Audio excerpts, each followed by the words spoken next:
Hello and welcome all Gen Z warrior to আর সবার প্রিয় কেমিস্ট্রি প্ল্যাটফর্ম কেমোফাইল বাংলা। আজকে আমরা আবারও হাজির হয়েছি আমাদের সেমিস্টার ওয়ানের ক্লাসের কন্টিনিউশন নিয়ে, যেখানে আমরা সেমিস্টার ওয়ানের প্রথম chapter some basic concept of chemistry বা রসায়ন বিজ্ঞানের প্রাথমিক ধারণা সম্পর্কে আমরা পড়ছি। আমরা ইতিপূর্বে অনেকগুলো ক্লাসে আমরা অনেক টপিক আমরা কভার করেছি অলরেডি। তো আজকের যে ক্লাস সেখানে আমরা মূলত যেটা শিখবো আমরা পারমাণবিক ভর বা অ্যাটমিক মাস সম্পর্কে, আণবিক ভর বা মলিকুলার মাস বা মলিকুলার ওয়েট সম্পর্কে, এবং আমরা শিখবো মূলত অ্যাভোগাড্রো প্রকল্প সম্পর্কে। তো আমরা তো অলরেডি জানি যে পরমাণু কি বা অণু কি, সেটা তো আমরা জানি, এবং সেই জানা থেকে আমাদের ভেতর একটা ধারণা তৈরি হয়েছে, বা অণু বলি বা পরমাণু বলি, যে তারা তাদের আকার বা আকৃতি আমাদের আকার বা আকৃতি থেকে কতটা ছোট হতে পারে। যদি আমরা সত্যি করে বলতে যদি আমি চাই, তাহলে তারা এতটাই ক্ষুদ্র যেটা আমাদের কল্পনারও অনেক বাইরে। তাহলে এখন যদি আমি প্রশ্ন করি যে একটা পরমাণুকে যদি আমরা ওজন যদি করতে পারতাম, তাহলে তার ভরটা কত হতো, তার ওজনটা তাহলে কত হতো? যেমনটা খুব সাধারণভাবে যদি বলা হয় যে কি আমাকে একটা আলুকে ওজন করে দেখাও তো কত ভর হবে, অনেক ইজি। যদি বলা হয় যে একটা মানুষকে ওজন করে দেখাও তো কত হবে, সেটা অনেক ইজি। তার কারণটা কি, যে আমাদের সাপেক্ষে আলু বলি বা মানুষ বলি বা আমাদের চারিপাশে এমন কোনো পদার্থ বা বস্তু যেটা আমরা চোখে দেখতে পাই, তাদেরকে ওজন করা সেটা কিন্তু আমাদের ক্ষেত্রে খুব ইজি হয়, কারণ তারা তুলনামূলক বড় হয় বা মেজার করা সম্ভব হয়। কিন্তু যখন আমরা পরমাণুর লেভেলে যখন নেমে আসবো, পরমাণুটা কি, পরমাণু হচ্ছে অনেক অনেক ক্ষুদ্র জিনিস, এতটাই ক্ষুদ্র জিনিস যে তাকে আমরা কিন্তু ওজন মেশিনে কিন্তু ওজন করতেই পারবো না। তারপরও যদি আমরা যদি করতে পারতাম, তাহলে তার ভরটা কত হতো, সেটাই হচ্ছে এখন দেখবার বিষয়। তো এখন আমরা যদি দেখি, যখন আমরা কোনো বস্তুকে যখন আমরা ওজন যখন করি, তখন ওজন করার ক্ষেত্রে আমরা কি করি, যে নর্মাল আমরা দাড়ি পাল্লা ইউজ করি। হ্যাঁ, বর্তমানে তো যদি বলে থাকি যে অনেক ডিজিটাল ওই পাল্লা চলে এসছে, তো সেটারও মেকানিজম সে একই। আমরা কি করি, সেখানে দুটো পাল্লা থাকে, এবং সে দুটো পাল্লার মধ্যে একটা পাল্লাতে আমরা যাকে ওজন করব সেই পদার্থটাকে রাখি, এবং অন্য পাল্লাতে আমরা কি করি, অন্য পাল্লাতে আমরা নর্মালি বাটখারাগুলোকে আমরা রাখি, তাই তো? এবং সেই বাটখারার সঙ্গে আমরা তুলনা করে বলি যে কিনা যে পদার্থটাকে আমরা মাপছি বা তার মেজার করছি, তার ভরটা কত হবে, ঠিক তাই তো? তো এখন একটা মজার বিষয় হচ্ছে এটাই, আমরা যে পদার্থটাকে আমরা মাপবো বা মেজার করব, এবং তারই সঙ্গে যে আমরা বাটখারাটা ইউজ করব, তার একটা কিন্তু ব্যাপার আছে। ব্যাপারটা কিরকম, যে বাটখারার ভর যদি কম হয়, তাহলে সেই বাটখারা দিয়ে কিন্তু তার থেকে বেশি ভরের কোনো বস্তুকে কিন্তু আমরা ইজিলি মেজার করতে পারবো। যেমন উদাহরণ যদি দিই, আমার কাছে 500 গ্রাম ওজনের একটা বাটখারা আছে, এবং আমার কাছে একটা পদার্থ আছে, যে কোনো একটা পদার্থ, তার ভর মনে করি মোটামুটি 1 কেজি। তাহলে ওই 500 গ্রাম বাটখারা দিয়ে কিন্তু তার সাহায্যে কিন্তু আমরা 1 কেজি কোনো পদার্থ কিন্তু আমরা ইজিলি মেজার করতে পারবো। কিভাবে? আচ্ছা, আমরা যে 1 কেজি পদার্থটা নিয়েছি, সেটাকে আমরা 2 ভাগে ভাগ করবো, দুবারে মাপবো, তাহলে হয়ে গেল 1 কেজি। কিন্তু যদি এমনটা হয় যে আমার কাছে 500 গ্রামের একটা বাটখারাই আছে, এবং যে পদার্থটাকে আমরা নিয়েছি সেই পদার্থের ওজন মোটামুটি অ্যাপ্রক্সিমেট ধরে নিচ্ছি 100 গ্রাম, বাটখারা তো কতটুকু, 500 গ্রাম, আর যে পদার্থটাকে আমরা মাপতে যাব তার ভরটা হচ্ছে 100 গ্রাম, তাহলে তার ভরটা তার থেকে বেশি না কম? কম। তাহলে এই ক্ষেত্রে বলি তো 500 গ্রাম দিয়ে কখনো কি আমরা অ্যাকুরেট ভাবে বলতে পারবো যে ওই 100 গ্রাম যেটা বস্তুটা আমরা নিয়েছি তার প্রকৃত ভরটা কত? কখনোই পারবো না। তাহলে এখানে বোঝা গেল কি, যে যাকে আমরা মাপবো এবং যেটা দিয়ে আমরা মাপবো, যার সাপেক্ষে আমরা মাপবো, তাদের মধ্যে সম্পর্কটা এমন হয় উচিত, যাকে মাপবো তার পরিমাণটা বেশি হবে এবং যেটা দিয়ে মাপবো তার পরিমাণটা কম হবে। তাহলে এখন বলি তো, যদি আমি কোনো একটা পরমাণুকে মাপতে চাই, তাহলে আমরা কত গ্রামের বাটখারা ব্যবহার করব? কি ঠিক তাই? তাহলে আমরা এই বিষয়টাই চলো একটু জানার চেষ্টা করি। তো যদি আমরা পারমাণবিক ভরের কথা বলি, তাহলে আমরা ধরে নিয়েছি আমরা একটা দাঁড়িপাল্লা নিয়েছি, এবং এই দাঁড়িপাল্লাতে একটি পাল্লাতে আমরা মনে করছি যে আমাদের দ্বারা সম্ভব হচ্ছে যে আমরা একটা কার্বন পরমাণুকে আমরা রেখেছি, যার ভরটাকে আমরা ওজন করব। তাহলে আমরা এই পাল্লাতে কি রাখবো, বাটখারা রাখবো। তাহলে বাটখারাটা কি হবে, নিশ্চয়ই আমাদের দোকানে ব্যবহার করা 500 গ্রাম বা 1 কেজির বাটখারা হবে না, তাই তো? তার কারণটা আমরা এখন কি বললাম, যে যাকে আমরা মাপবো তার ভরটা বেশি, এবং যেটা দিয়ে মাপবো অর্থাৎ যে বাটখারা গুলো, তাদের ভর কিন্তু কম হওয়া উচিত।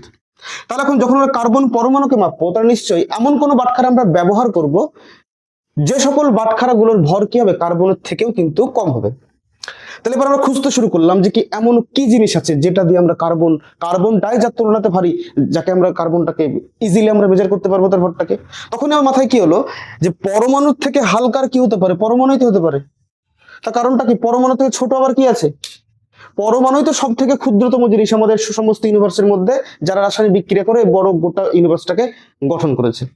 তার থেকে ছোট আবার কি আছে, পরমাণুই আছে। তাহলে আমাদেরকে কি বুঝতে হবে, যে বাটখারা হিসেবে আমরা এমন কোন পরমাণুকেই ব্যবহার করব যার ভর কি হবে, হাইড্রোজেনের থেকেও কি হবে, সরি, কার্বনের থেকেও কি অনেক কম হবে। এমন খুঁজতে খুঁজতে আমরা কি পেলাম, আমরা খুঁজে পেলাম হাইড্রোজেন পরমাণুকে। হাইড্রোজেন পরমাণু সেটা ভীষণভাবে কি অনেক হালকা, যে কোনো পরমাণুর থেকে কিন্তু তার ভর সব থেকে কম। তাহলে তাকে দিয়ে আমরা সমস্ত কিছু জিনিস মেজার করতে পারি। তো দেখা কি গেল যে আমরা যদি অন্য পাল্লাতে যদি হাইড্রোজেন রাখি, যদি এখানে একটা হাইড্রোজেন থাকে এবং এখানে একটা যদি কার্বন থাকে, কি দেখবো যে কার্বনের পাল্লাটা ভারী সে নিচে নেমে আসবে আর হাইড্রোজেনের পাল্লাটা উপর দিকে উঠে যাবে। তো আমাদের উদ্দেশ্য কি, তাহলে কি সমান করতে হবে, তো পাল্লা সমান করতে হলে কি করব, আরো একটা হাইড্রোজেন দিব। তো কি দেখলাম, এইভাবে একটা, দুটো, তিন,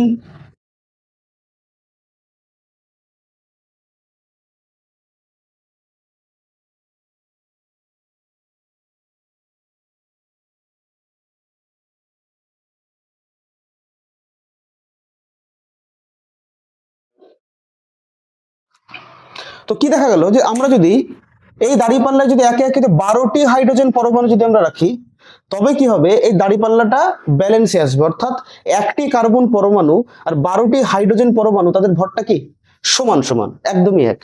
তাই সেখান থেকে কি বলা হলো যে পারমাণবিক ভর মানে হচ্ছে যে কোনো পরমাণুর ভর একটি হাইড্রোজেনের তুলনায় যত গুণ ভারী, যত গুণ ভারী, সেই গুণ সংখ্যাটাই হলো হাইড্রোজেনের সাপেক্ষে ওই পরমাণুর পারমাণবিক ভর। তাহলে সেই শর্তে, আচ্ছা বলি তো আমরা এখানে কি বলতে পারি,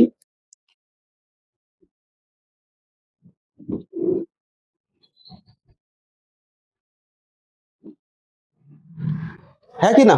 তার মানেটা কি, একটি কার্বন পরমাণুর ভর 12টি কার্বন হাইড্রোজেন পরমাণু ভরের সঙ্গে কি সমান সমান।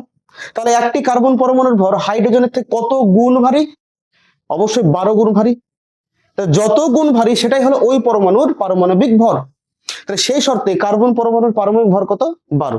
যদি আমরা কি দেখতাম, যদি আমরা এখানে কার্বনের বদলে যদি আমরা এখানে অক্সিজেন রাখতাম, আর এই দাঁড়িপাল্লাতে যদি আমরা একই রকম ভাবে যদি আমরা হাইড্রোজেন যদি রাখতাম, তাহলে কতগুলো হাইড্রোজেন লাগতো আবার সমান করার জন্য, আমরা কি দেখতাম 16টি হাইড্রোজেন, সেটা ব্যালেন্স করবে কাকে, সেটা একটি অক্সিজেন পরমাণুর ভরের সঙ্গে ব্যালেন্স করবে। অর্থাৎ অক্সিজেন পরমাণুর পারমাণবিক ভর কত, 16 বা 16। আমরা কেন শুধু 16ই উচ্চারণ করছি বা কার্বনের ক্ষেত্রে 12টাই উচ্চারণ করছি, আমরা গ্রাম বা কেজি এই কথাটা উল্লেখ করছি না। কেন করছি না, তার কারণটা হলো পারমাণবিক ভর হচ্ছে কি একটা ইউনিটলেস একটা রাশি, একটা ইউনিটলেস বা মাত্রাহীন একটা রাশি। তার কারণটা কি, কারণটা তো সেটাই যে আমরা এক্ষুনি তো বললাম কি, যত গুণ ভারী, তো যত গুণের আবার কোনো একক হয় নাকি, 6 টাকার থেকে 16 টাকা বা 6 টাকার থেকে 12 টাকা কত গুণ বেশি, দ্বিগুণ বেশি, দ্বিগুণ টাকা বেশি। তো কথাটা তো কেমন, এটা তো জাস্টিফিকেশন হচ্ছে না। তাই গুণ সংখ্যাটা কখনো একক হয় না। তাই পারমাণবিক ভর এটা হচ্ছে একটা ইউনিটলেস একটা রাশি। ঠিক, তাহলে একই রকম ভাবে যদি আমরা অক্সিজেনের বদলে যদি আমরা কথার কথা যদি আমরা ক্লোরিন পরমাণু নিতাম, তাহলে কি হতো, ক্লোরিন পরমাণু নিলে সেটি 35.5টি হাইড্রোজেনের সঙ্গে কি হতো, সমান হতো। এবার এখানে একটা ব্যাপারটা খটকাতে পারে যে হঠাৎ করে দশমিক কেন, 35.5টি হাইড্রোজেন, সেটা আমরা কি করে নেব, আমরা হয় আমরা 35টি নিতে পারি, নয় 36টি, নয় 37টি, এমনটা নিতে পারি। কিন্তু হঠাৎ করে এখানে 35.5 এই দশমিকে কেন? তো আসলে এই ব্যাপারটা কি হয়, আমরা ইতিপূর্বে কি জানলাম যে পৃথিবীতে আইসোটোপ উপস্থিত, অর্থাৎ একই পরমাণুর বিভিন্ন ভর সংখ্যা উপস্থিত। তো যখন বিভিন্ন ভর সংখ্যা উপস্থিত, তখন এবার শুধুমাত্র আমরা একটি ভরকেই প্রাধান্য দিতে পারি না। তো কি দেখা যায় যে ক্লোরিনের ক্ষেত্রে, ক্লোরিন পরমাণুর ক্ষেত্রে ক্লোরিনের 35 আইসোটোপ সেটাও বর্তমান, এবং ক্লোরিনের 37 আইসোটোপ সেটাও বর্তমান। তাহলে এখন ক্লোরিনের ভর কত বলবো, 35 নাকি 37? অর্থাৎ সোজা কথায় এমনও ক্লোরিন আছে, এটা হচ্ছে এমন একটা ক্লোরিন যেই ক্লোরিনটা 35টি হাইড্রোজেনের ভরের সঙ্গে সমান। আবার এটা হচ্ছে একটা ক্লোরিন যেই ক্লোরিনটা 37টা হাইড্রোজেনের ভরের সঙ্গে সমান।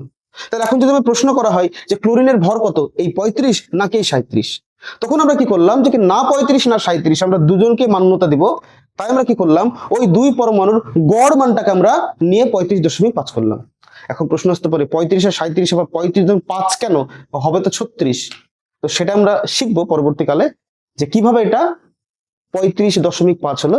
সেটা আমরা অন্য কোনো ভিডিওতে বা অন্য কোনো শর্টসের মাধ্যমে সেটা তোমাদেরকে আমি জানিয়ে দেবো যে কিভাবে ক্লোরিনের পারমাণবিক ভর 35.5। তাহলে খুব সোজা ভাষায় বলতে গেলে আমরা কি বলতে পারি যে যে কোনো পরমাণুর ভর একটি হাইড্রোজেন পরমাণুর ভরের তুলনায় যত গুণ ভারী, সেটাই হলো তার পারমাণবিক ভর। আবার এখান থেকে আমরা কি বলতে পারি, যদি আমরা অক্সিজেনের ক্ষেত্রে যদি ধরি, তাহলে আমরা কি বলতে পারি, 1/16 টি অক্সিজেন সমান সমান একটি হাইড্রোজেন। আবার আমরা কি বলতে পারি, 1/12টি কার্বন সমান সমান একটি হাইড্রোজেন। অর্থাৎ আমরা বলতে কি পারছি, যদি আমরা কার্বন পরমাণুকে যদি আমরা আরো ভেঙে টুকরো করতে পারতাম, যদি আমরা অক্সিজেন পরমাণুকে আরো ভেঙে টুকরো করতে পারতাম, তাহলে কি দেখতে পেতাম যে একটা অক্সিজেনের 16 ভাগ করে তার 1 ভাগ মাত্র যদি নিই, 16 ভাগের 1 ভাগ, তাহলে তার ভরটা কি হবে, একটি হাইড্রোজেনের সঙ্গে সমান হবে। তার কারণটা কি আমরা দেখতেই তো পাচ্ছি যে একটি অক্সিজেন 16টি হাইড্রোজেন। তাহলে একটি হাইড্রোজেন সমান কটি অক্সিজেন হবে? খুব স্বাভাবিক, 1/16টি। যদি আমরা অক্সিজেন কাটতে পারি না, কিন্তু আমরা কল্পনাতে তো আমরা কাটতেই পারি, সেখানে তো আমাদের কোনো সমস্যা নেই। একই রকম ভাবে 1/12টি কার্বন মানে কি, একটি হাইড্রোজেন। তাহলে আমি যদি বলে থাকি যে আমরা কথার কথা নাইট্রোজেন পরমাণুকে যদি আমরা ওজন করতে যাই, এবার হঠাৎ করে মনে করি আমার যে দাঁড়িপাল্লাতে এই বাটখারা হিসেবে হাইড্রোজেন পরমাণু আমরা নিচ্ছিলাম, সেই হাইড্রোজেন পরমাণুটা উদা হয়ে গেছে, আমরা খুঁজে পাচ্ছি না, হারিয়ে গেছে। কিন্তু নাইট্রোজেনকে আমরা মাপতে হবে, কি করি আমরা কি পেলাম যে ওখানে বাটখারা হিসাবে কি আছে, ওখানে বাটখারা হিসাবে দেখতে পাচ্ছি আমরা এই ছোট্ট ক্ষুদ্র একটা অংশ পড়ে আছে, এবং এটা হচ্ছে কি, এটা হচ্ছে মনে করছি 1/12 কার্বন। এবার আমরা কি বলছি, আরে হাইড্রোজেন নেই তো কি হয়েছে, এই যে 1/12 কার্বনটা একটা ছোট্ট একটা চাঁদের টুকরোর মতো পড়ে আছে, এই অংশটা, এটা তো একটা হাইড্রোজেনের ভরের সঙ্গেই তো সমান, তাই না?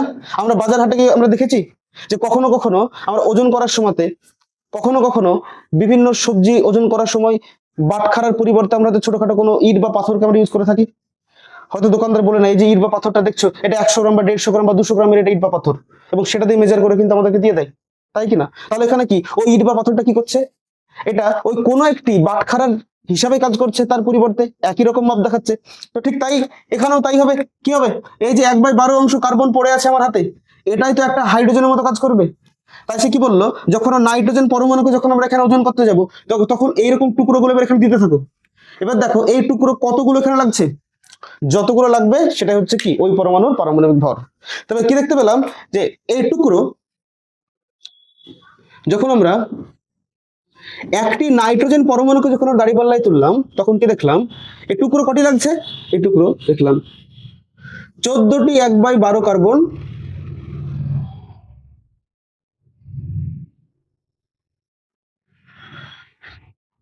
টুকরো প্রয়োজন হচ্ছে। আর 14টি 1/12 কার্বন টুকরো মানে কি, 14টি হাইড্রোজেন। বোঝা গেল ব্যাপারটা কি? আমরা দেখি এখানে কি বলতে চাইছি। তাহলে নাইট্রোজেনের ক্ষেত্রে ব্যাপারটা কি দাঁড়ালো, নাইট্রোজেনের ক্ষেত্রে দাঁড়ালো কি, যে একটি হাইড্রোজেন পরমাণুর তুলনায় নাইট্রোজেন 14 গুণ ভারী, তার নাইট্রোজেন পারমাণবিক ভর কত, 14 হবে। বেশ, তাহলে আমরা একই রকম ভাবে আণবিক ভর ব্যাপারটা কি সেটা একটু জানার চেষ্টা করি। তাহলে আণবিক ভর বা মলিকুলার ওয়েট বা মলিকুলার মাস যদি সম্পর্কে বলি, তাহলে খুব সহজ একক ভাবে যদি আমরা বলতে চাই বা সংজ্ঞা আকারে, তাহলে এটাই হবে যে কোনো একটি অণু, এখন পরমাণু নয় অণু নিয়েছি, অর্থাৎ কয়েকটা পরমাণু একসঙ্গে তারা কম্বাইন হয়ে একটা অণু গঠন করে ফেলেছে। এবার আমরা দাঁড়িপাল্লায় কাকে তুলবো, অণুকে তুলবো, এবং দেখবো কি কোন একটি অণু একটি হাইড্রোজেন পরমাণু অথবা একটি নয় 1/12 অংশ কার্বন পরমাণু তুলনায়, অথবা 1/16 অংশ অক্সিজেন পরমাণু তুলনায়, অথবা 1/35.5 অংশ ক্লোরিন পরমাণুর তুলনায় কোনো একটি অণু যত গুণ ভারী, সেটা হলো তার আণবিক ভর। কিন্তু যেহেতু আমরা অলরেডি পারমাণবিক ভর সম্পর্কে জানি, তাহলে আণবিক ভর মানে সিম্পল আমরা কি বলতে চাইবো, যে উপাদান পরমাণুগুলির পারমাণবিক ভর তার যেটা সামেশন বা যোগফল, সেটাই হলো কি আণবিক ভর। তাহলে খুব সহজভাবে যদি আমরা বলতে চাই, এটা হলো হাইড্রোজেন একটা পরমাণু, যখন এটার ভর কত জিজ্ঞেস করবো, তখন সেটা হবে কি, সেটা হবে আমাদের অ্যাটমিক মাস বা পারমাণবিক ভর। যেহেতু অ্যাটম এবং সেই মানটা আমরা কত জানি, সেটা হচ্ছে 1। আমি ধরে নিচ্ছি এটা হচ্ছে একটা সালফার, এটা হচ্ছে একটা অ্যাটম। এই অ্যাটমটার ক্ষেত্রে তার অ্যাটমিক মাসটা আমরা কত ধরবো, আমরা দেখলাম কি 32, অর্থাৎ একটা সালফারও যা 32টি হাইড্রোজেনও তাই সেম টু সেম, তাই হাইড্রোজেন সাপেক্ষেই আমরা সালফারটাকে 32 আমরা ধরে নিচ্ছি। আর হ্যাঁ, এখানে হাইড্রোজেনটা 1 ধরছি, আমরা কেন ধরেছি, মূলত আমাদের হিসাবের সুবিধার্থেই আমরা যে কোনো একটা ছোট বাটখারা তাকে তো আমরা একটা ইউনিট হিসেবে ধরতে হবে, তারপরে হাইড্রোজেনটাকে আমরা এখানে ইউনিটি বা একক হিসেবে আমরা ধরে নিয়েছি, এবং সেজন্যই হাইড্রোজেনের ভরকে আমরা সর্বদা 1 ধরে থাকি, ঠিক। এবং আমরা মনে করছি যে আমার কাছে আরেকটা পরমাণু আছে অক্সিজেন, এবং তার ক্ষেত্রে যেহেতু সবগুলোই পরমাণু, তাই প্রত্যেকের ভরের ক্ষেত্রে আমরা অ্যাটমিক মাস কথাটা উল্লেখ করবো, এটা কত হবে 16 হবে, ঠিক। এবার আমরা কি মনে করছি যে এদের ক্ষেত্রে এই পরমাণুগুলি একসঙ্গে যুক্ত হয়ে একটা বিশেষ একটা যৌগ H2SO4 বা সালফিউরিক অ্যাসিড দ্বারা গঠন করেছে।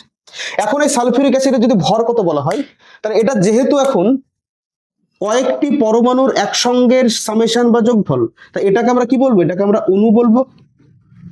যদি এখন অণুর ভর কত জিজ্ঞেস করা হয়, তখন ভর মানে এখানে যেহেতু পরমাণু না, যেহেতু এটা অণু, তাহলে আমরা কি বলবো? এটার ভরকে আমরা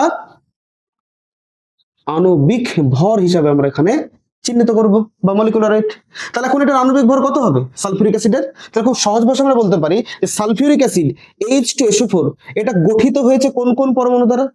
এটা গঠিত হয়েছে দুটো হাইড্রোজেন পরমাণু দ্বারা, গঠিত হয়েছে একটা সালফার পরমাণু দ্বারা, আর গঠিত হয়েছে আরো 4টে অক্সিজেন পরমাণু দ্বারা। অর্থাৎ একটা সালফিউরিক অ্যাসিডকে যদি আমরা ভাঙি, তাহলে আমরা মোটের উপর 4, 5, 6, 7 7টি পরমাণু পাবো, যার মধ্যে একরকম হাইড্রোজেন আছে, একরকম সালফার আছে এবং একরকম অক্সিজেন আছে। এখন এই মুহূর্তে যদি আমরা বলি, তাহলে এই সালফিউরিক অ্যাসিডের আণবিক ভর বা মলিকুলার ওয়েটটা কত হবে? তাহলে এই যে তার উপাদান পরমাণু, যে সমস্ত পরমাণুগুলি আছে তাদের ভরগুলো যোগ করব। হাইড্রোজেনের ভর কত? 1। এই হাইড্রোজেনের ভর কত? 1। সালফারের কত? 32। অক্সিজেন 16, 16, 16, 16 এবং তাদের সমস্ত ভর যোগ করে আমরা কত পাবো? আমরা পাবো 98 বা 98। তাহলে এই ক্ষেত্রে সালফিউরিক অ্যাসিড অণু হিসাবে তার আণবিক ভর কত হচ্ছে? 98। কি করে পেলাম? সালফিউরিক অ্যাসিড যে উপাদান পরমাণু তাকে ভেঙে নিয়ে তাদের পরমাণু যোগ করে, অর্থাৎ তাদের পারমাণবিক ভরগুলোকে যোগ করে আণবিক ভর আমরা পেয়েছি। একই রকম ভাবে যদি আমরা আরেকটা উদাহরণ যদি আমরা বলতে চাই, এটা একটা অণু। কি করে বুঝলাম অণু? কারণ এটা একটা পরমাণু নেই, কয়েকটা পরমাণু সমন্বয়ে গঠিত, তাই এটি অণু। এবং এই অণুতে কি কি পরমাণু আছে? এই অণুতে সোডিয়াম আছে, এই অণুতে অক্সিজেন আছে, এই অণুতে হাইড্রোজেন আছে। তাহলে এটার আণবিক ভর কত? আণবিক ভর জানার জন্য আমরা পরমাণুর কাছে একটু সাহায্য নিই। সোডিয়াম তোমার ভর কত? সোডিয়াম বললো 23। অক্সিজেন তোমার ভর কত? অক্সিজেন বললো 16। হাইড্রোজেন তোমার ভর কত? ও বললো 1। এবার আমরা যোগ যদি করি, তাহলে যে ভরটা পাবো সেটাই তো এটার ভর। তাহলে কত হবে? আমরা দেখবো সেটার ভর হচ্ছে 40। তাহলে আমরা যদি বুঝেই যদি থাকি, তাহলে আমরা একটা বলি তো কমেন্ট সেকশনে, যদি আমার কাছে এমন কোনো অণু থাকে, তাহলে এই অণুটার আণবিক ভর বা মলিকুলার ওয়েট কত হবে? অবশ্যই জানাবো কমেন্ট সেকশনে। আমার অণুটা কি? NH4OH বা অ্যামোনিয়াম হাইড্রোক্সাইড। বেশ, তাহলে আমরা অণু এবং পরমাণুর ক্ষেত্রে তাদের ভর সম্পর্কে আমরা জানলাম। এবার আমরা জানবো অ্যাভোগাড্রো প্রকল্প সম্পর্কে। যে অ্যাভোগাড্রো প্রকল্পতে আমরা মূলত কি জানতে পারি বা কি এখানে বলতে চাই। অ্যাভোগাড্রো প্রকল্প, আসলে এই অ্যাভোগাড্রো প্রকল্পটা সরাসরি চলে আসেনি। অ্যাভোগাড্রো প্রকল্পটার আগে তার একটা ইতিহাস আছে এবং সেই বার্জেলিয়াস প্রকল্প ছিল, এবং সেই বার্জেলিয়াস প্রকল্পের উপর ভিত্তি করেই অ্যাভোগাড্রো প্রকল্পটা এসেছে। মূলত যেটি বার্জেলিয়াস প্রকল্প ওটি হলো অ্যাভোগাড্রো প্রকল্প, শুধুমাত্র তার সংশোধিত রূপ। বার্জেলিয়াস প্রকল্পেরই সংশোধিত রূপের নামই হলো অ্যাভোগাড্রো প্রকল্প। তো প্রকল্পটা কি বা তার তত্ত্ব বা তথ্য বা বক্তব্যটা কি সেটা আমরা একটু বোঝার চেষ্টা করি। অ্যাভোগাড্রো প্রকল্পটা যেটা বলতে চাই সেটা হলো যে, যদি আমার কাছে ভিন্ন দুটো পাত্র এবং যেই দুটো পাত্রে ভিন্ন ভিন্ন আলাদা আলাদা গ্যাস রয়েছে, এবং যদি পাত্র দুটোর কন্ডিশন যদি এমনটা দেওয়া থাকে যে তাদের আয়তন সেম, এবং ও দুটি পাত্রের ক্ষেত্রে তাদের উষ্ণতা সেম, এবং পাত্র দুটির ভেতরের যে চাপ সেটিও সেম, এমনটা যদি হয়ে থাকে, তাহলে কি হবে? তাহলে ওই দুটি পাত্রে যেই গ্যাসই থাকুক না কেন, তাদের সংখ্যা এক্স্যাক্টলি সেম টু সেম হবে। কিসের সংখ্যা? তাদের অণুর সংখ্যা এক্স্যাক্টলি সেম হবে। বার্জেলিয়াস প্রকল্পতে কি ছিল? এটা পরমাণু সম্পর্কে বলা ছিল। অর্থাৎ বার্জেলিয়াস প্রকল্প অনুযায়ী যে সমচাপ ও উষ্ণতায় সম আয়তন যে কোনো গ্যাসের পরমাণুর সংখ্যা সমান হবে। কিন্তু পরবর্তীকালে এই তত্ত্বটি বা এই তথ্যটি সংশোধিত হয়ে তার রূপটা কি নাই, যে সমচাপ উষ্ণতায় সম আয়তন যে কোনো দুটি গ্যাস কুছবি হতে পারে, যে কোনো দুটি গ্যাসের ক্ষেত্রে তাদের অণু সংখ্যা সর্বদা একই হবে। তাহলে আমরা ধরে নিচ্ছি কথার কথা উদাহরণস্বরূপ, আমার এখানে দুটি পাত্র আছে যারা দেখতে আলাদা, আকৃতি আলাদা, কিন্তু তাদের আয়তনটা সেম। প্রথম পাত্রের আয়তন 1 লিটার, দ্বিতীয় পাত্রের আয়তন 1 লিটার। প্রথম পাত্রের ক্ষেত্রে উষ্ণতা 298 কেলভিন, দ্বিতীয় পাত্রের ক্ষেত্রে উষ্ণতা 298 কেলভিন। প্রথম পাত্রের ক্ষেত্রে চাপ বায়ুচাপ 1 atm, দ্বিতীয় পাত্রের ক্ষেত্রে বায়ুচাপ 1 atm। অর্থাৎ দুটো পাত্র যে কন্ডিশন আছে সেটা আমরা বলতে কি পারি? পাত্র দুটি সম চাপ ও উষ্ণতাতেই আছে এবং তাদের ক্ষেত্রে আয়তনও সমান। ঠিক, তাহলে এই ক্ষেত্রে আমি মনে করছি প্রথম পাত্রতে অ্যামোনিয়া গ্যাস নেওয়া হয়েছে এবং দ্বিতীয় পাত্রতে কার্বন ডাইঅক্সাইড গ্যাস নেওয়া হয়েছে। তাহলে এমত অবস্থায় আমি যদি মনে করি যে আমি হয়তো জানি যে অ্যামোনিয়া গ্যাসের অণুর সংখ্যা কতগুলি আছে, এখানে আমি ধরে নিচ্ছি, তর্কের খাতিরে ধরে নিচ্ছি, যেখানে অ্যামোনিয়া গ্যাসের অণুর সংখ্যা ধরে নিচ্ছি আমরা এক্সটি আছে, এক সংখ্যক আছে ধরে নিচ্ছি। এটা আমরা জানি, কোনোভাবে আমরা গণনা করেছি, কিন্তু আমরা এটা জানি না যে এর মধ্যে CO2 গ্যাসের অণু কতগুলি আছে। তো বলছে এখানে আলাদা করে গোনার দরকার নেই, আলাদা করে এটা গণনা করার প্রয়োজন নেই। যেহেতু আমরা এটার জানি তাই আমরা এটারও আমরা ইজিলি বলতে পারবো। কেন? তার কারণ তাদের ক্ষেত্রে উষ্ণতা এবং চাপটা কি একই কন্ডিশনে আছে, এবং আয়তন এখানে 1 লিটারে যদি এক্সটি থাকে তাহলে কি হবে, সেই শর্ত অনুযায়ী কার্বন ডাইঅক্সাইডকে যদি আমরা গণনা নাও করি তাহলে এখানকার কটি থাকবে, এখানেও এক্সটি অণু থাকবে। অর্থাৎ উভয় ক্ষেত্রে অ্যামোনিয়া গ্যাসের অণু এবং কার্বন ডাইঅক্সাইড গ্যাসের অণুর পরিমাণটা এক্স্যাক্টলি সেম। আচ্ছা তাই যদি হয় তাহলে তোমাদের জন্য আমার প্রশ্ন থাকলো যে সমচাপ উষ্ণতায় 5 লিটার একটি পাত্রতে, প্রশ্নটা সবাই ভালো করে শুনি, 5 লিটার একটি পাত্রতে যদি 2xt কার্বন ডাইঅক্সাইড গ্যাসের অণু থাকে তাহলে 15 লিটার পাত্রতে কতগুলি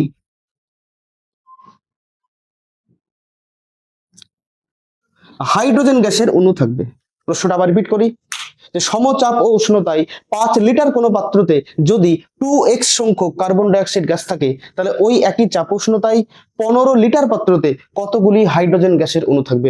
অবশ্যই আমরা কমেন্ট সেকশনে জানাবো যে এই সংখ্যাটা কত হবে। তাহলে আমরা শেষ পর্যায়ে আরো একবার আমরা এই অ্যাভোগাড্রো প্রকল্পটা খুব সহজভাবে যদি বলি তাহলে কি বলবো, যে সমচাপ ও উষ্ণতায় সম আয়তন যে কোনো গ্যাসে সম সংখ্যক অণু থাকে। এবং এই তত্ত্বের উপর ভিত্তি করে আমাদের পরবর্তীকালে মোল কনসেপ্ট এর ধারণা আমরা পাই বা মোলের ধারণা আমরা পাই, যে মোলের ধারণা আমরা পরবর্তী ক্লাসে আমরা বিস্তারিত শিখবো। আমার চ্যানেলে নতুন হয়ে থাকলে সবাইকে অনুরোধ করবো চ্যানেলটিকে সাবস্ক্রাইব করার জন্য এবং শেয়ার করার জন্য, কারণ জ্ঞান যত ছড়ানো যায় ততই বৃদ্ধিও পাই। তাই সকলকে অনুরোধ করবো আমার চ্যানেলটিকে সাবস্ক্রাইব করার জন্য এবং লাইক শেয়ার করার জন্য। কিছু ভুল ত্রুটি হয়ে থাকলে অবশ্যই জানাবো, যাতে আমরা ভুল ত্রুটিগুলো সংশোধন করে আমরা নিখুঁতভাবে পরবর্তী ক্লাসের জন্য আমরা এগিয়ে যেতে পারি। ততক্ষণ সবাই ভালো থেকো, সুস্থ থেকো, টাটা, বাই বাই।